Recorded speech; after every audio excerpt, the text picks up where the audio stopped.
pessoal, tudo bem? Eu sou a Monique, sejam bem-vindos ao meu canal. No vídeo de hoje eu vou contar para vocês algumas dicas de como vocês podem ser aprovados em concursos muito concorridos. Mas antes de começar, eu vou pedir para vocês se inscreverem aqui no meu canal, darem um joinha aqui nesse vídeo e me seguirem nas minhas redes sociais, que é Monique Concursos, que isso vai me incentivar cada vez mais a trazer conteúdos novos para vocês.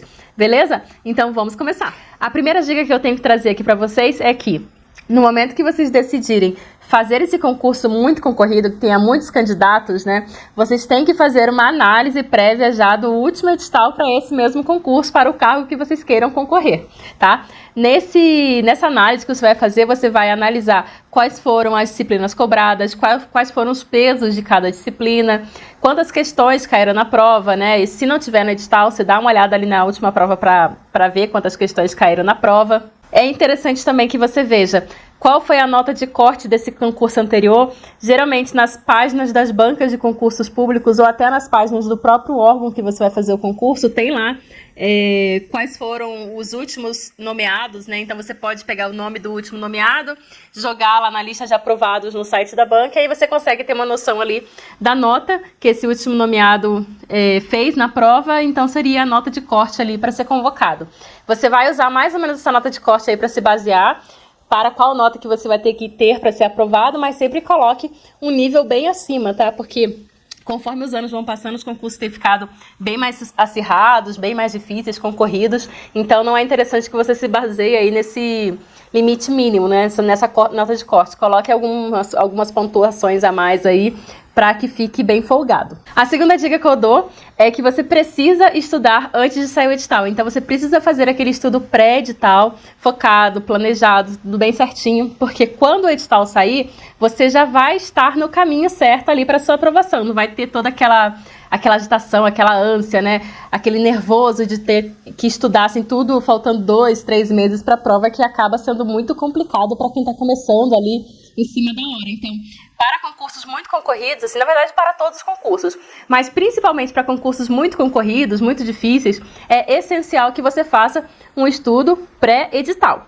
E falando em plano de estudos, né, em planejamento, você precisa manter um planejamento bem realista, adaptado à sua rotina, adaptado às suas dificuldades em determinadas matérias, que você faça, se for mais adequado para você, que você faça um ciclo de estudos que compreenda ali todas as matérias que você tem mais dificuldade, com mais horas para aquelas matérias que têm mais peso ou que você tem maior dificuldade mesmo, e menos horas para aquelas que têm menos peso, que são menos importantes naquele concurso, ou que você já tenha maior facilidade, ou que você consiga pegar mais próximo do dia da prova. Você vai dando uma estabilizada ali, uma equilibrada, na verdade, nesse ciclo de estudos para que o seu planejamento de estudo seja o mais fiel à sua realidade e seja o mais adaptado à sua realidade como concurseiro também, tá bom? Além disso, é muito importante, é essencial que você seja disciplinado. Eu digo sempre que a disciplina é algo que vai te levar a ter um hábito de estudar. Tanto que quando você estuda há muito, muito tempo, quando você passa naquele concurso, né, público que você tanto deseja, decide parar de estudar, você sente até um vazio, porque boa parte do seu dia é ocupada com o estudo, né? O estudo para concurso. E quando você para de estudar porque atingiu o seu objetivo, você sente assim meio, tá, e agora? Como fazer? Porque você ficou muitos dias, muitos meses disciplinado naquela função ali que era de estudar, você encarou os estudos como um trabalho, isso acabou se tornando um hábito e é algo que foi incorporado em você. E quando você para de estudar, realmente dá uma sensação de vazio que pode ser ocupado por outras coisas, né? Mas enquanto você não é aprovado no concurso público dos seus sonhos, você precisa tornar o estudo para concurso público como um hábito na sua vida, tá bom? Com muita disciplina, com muita constância, né?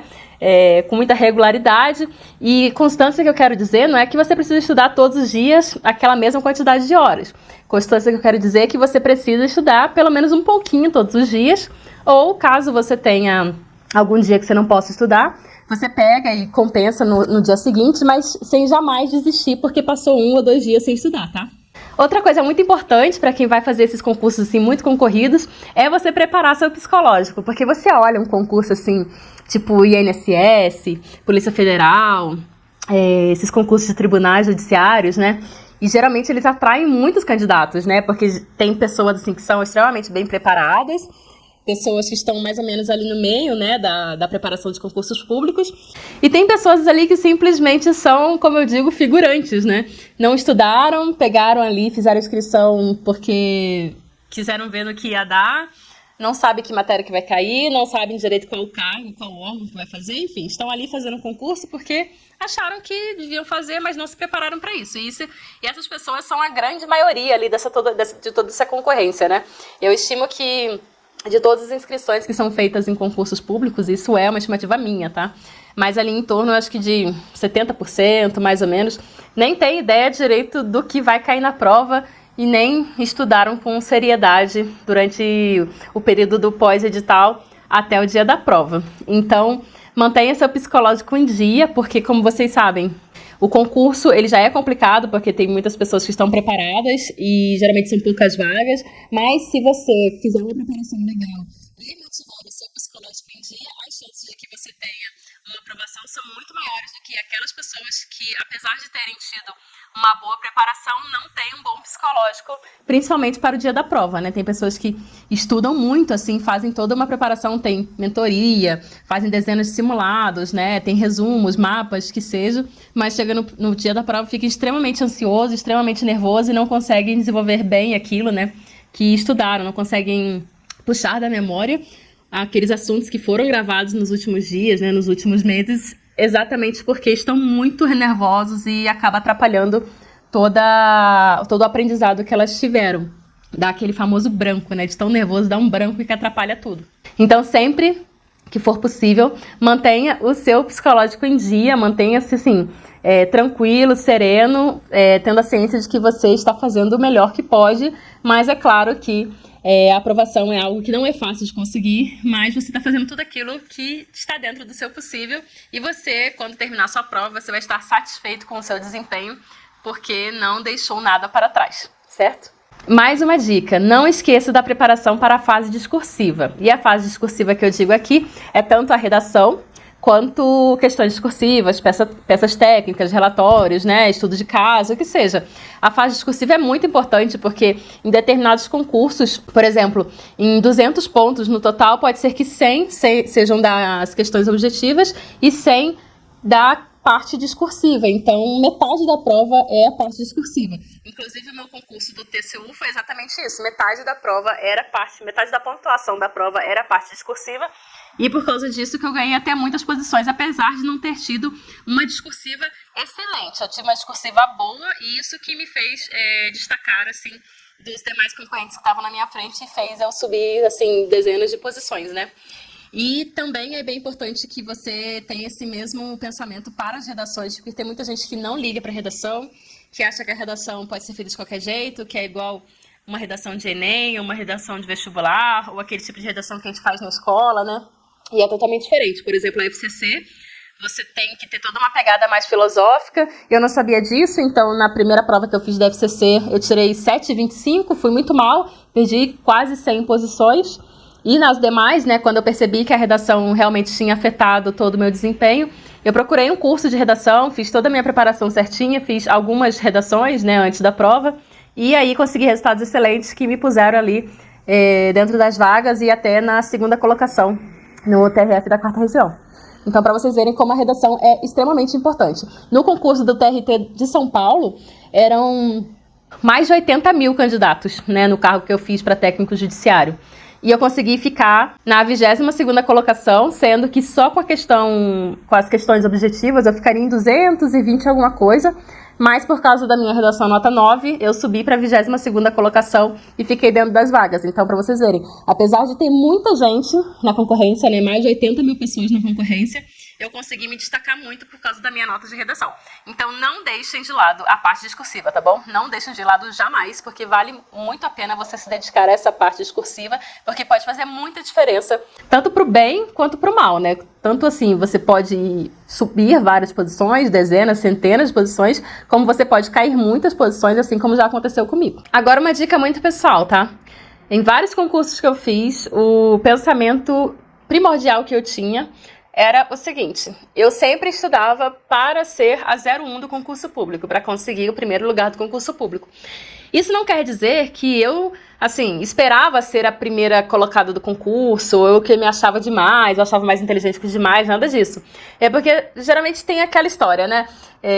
Mire na lua que você vai acertar as estrelas. Então, todas as vezes que eu fiz isso, que eu estudei para ser a 01, eu não me importava com a concorrência. Eu sabia que tinha muitos candidatos muito bem capacitados, né? Pessoas com formação na área de direito, no caso do TCU com formação na área de contabilidade, muitos engenheiros e tal, mas eu sempre procurei dar o meu melhor para tentar ficar ali no 01 ou ficar dentro das vagas, porque se eu focasse em simplesmente ser aprovada, né, ser classificada, pode ser que eu não conseguisse uma colocação tão legal para ter a chance de ser nomeada. Então, a minha tática era essa. Eu tentava esquecer ao máximo a concorrência e tentava focar em ficar dentro das vagas, né? Sempre tentando fazer o meu máximo. Se eu conseguisse ficar dentro das vagas, maravilha, mas se eu não conseguisse, eu tentava ficar pelo menos ali próximo para que ficasse num cadastro reserva e fosse posteriormente nomeada. E foi isso que aconteceu em praticamente todos os concursos que eu fiz. Um deles eu fiquei no cadastro reserva, bem próximo, né? Eu fiquei na segunda colocação. Eu só tinha uma vaga, fiquei na segunda colocação, mas eu praticamente fui nomeada junta com a 01. E no TRT São Paulo eu fiquei dentro das vagas, no TCU eu fiquei no cadastro reserva, mas nomearam bastante, né? E TRE também fui convocada recentemente, apesar de ter ficado no cadastro reserva um pouco mais atrás. Então, é sempre isso. Eu tentava mirar lá em cima, né? Ficar dentro das vagas, ser a 01. E se eu conseguisse ficar, pelo menos no cadastro reserva bem colocada, para mim já estava excelente, tá bom? E por último, a minha última dica é a seguinte: tenha coragem. Não é porque um concurso é muito concorrido, é muito difícil, teve uma nota de corte muito alta da última vez que aconteceu, tem candidatos muito bem preparados, candidatos da área de exatas, engenharia, ou candidatos que já sejam formados na área de direito, né? Ali principalmente na questão dos tribunais, né? Quem vai fazer técnico judiciário e tal. Não é porque essas pessoas têm todas essas formações, que são excelentes formações, que você não pode ser muito bem classificado nesse concurso, que você não é capaz de ficar na frente dessas pessoas na classificação, tá? Porque muitas dessas pessoas, elas acham que por ter essa formação, elas terão mais facilidade.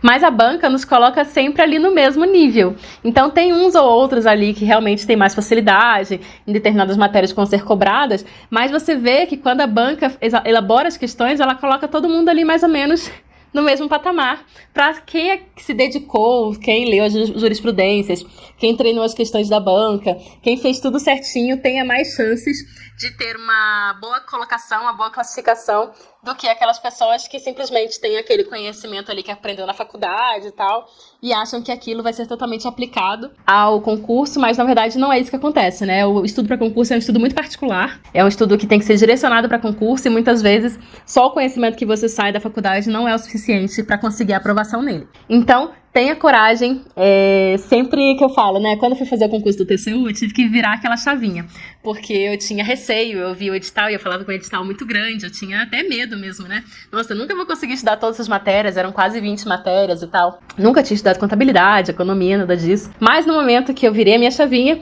eu tomei coragem, organizei a minha vida ali, me planejei tudo certinho e comecei a estudar pro TCU. Não tive aprovação no primeiro concurso de controle, que foi o TCDF, mas isso me deu uma base, me deu coragem para continuar, e posteriormente eu fiz o concurso do TCU, que era o meu sonho, e consegui a aprovação. Então, gente, eu espero que com essas dicas aqui que eu trouxe aqui rapidinho, eu tenha encorajado vocês a fazer esses concursos mais complicados, mais concorridos, com poucas vagas, porque se tem uma vaga lá, é porque alguém vai ter que preencher aquela vaga. Então, por que não pode ser você a pessoa preencher aquela vaga, sabe? Faça tudo para que isso aconteça, para que seja o seu nome lá ser publicado no Diário Oficial.